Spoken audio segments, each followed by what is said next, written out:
افغانستان سے پاکستان ٹرکوں کے نیچے چھپ کر سامان سمگل کرنے والے بچے۔ مشہور خبر رساں ادارے کی ایک رپورٹ کے مطابق سینکڑوں افغانی بچے ٹافیوں اور سگریٹ جیسی معمولی چیزوں کو اپنی جان خطرے میں ڈال کر پاکستان سمگل کر رہے ہیں۔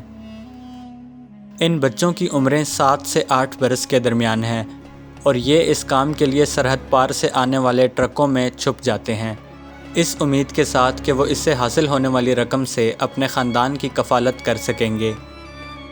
عالمی خیراتی اداروں نے خبردار کیا ہے کہ افغانستان میں لڑائی کے نتیجے میں پیدا ہونے والے انسانی بحران کی وجہ سے کئی بچے بے گھر ہو گئے ہیں اور جبری مشقت پر مجبور ہیں۔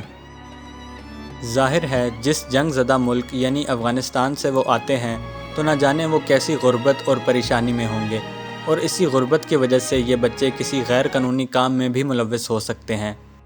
آپ نے یہ تو سنا ہی ہوگا کہ غربت ایک ایسی خطرناک چیز ہے کہ وہ انسان کو کسی بھی حد تک لے کر جا سکتی ہے۔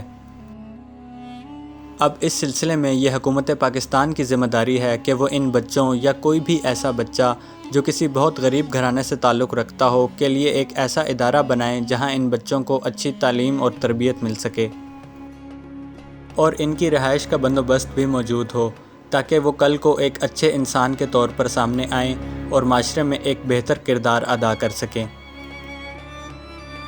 دوستو، ہمیں سپورٹ کرنے کے لیے آپ ہماری آن لائن شاپ سے مختلف پروڈکٹس بھی آرڈر کر سکتے ہیں، جس کا لنک ڈسکرپشن میں موجود ہے۔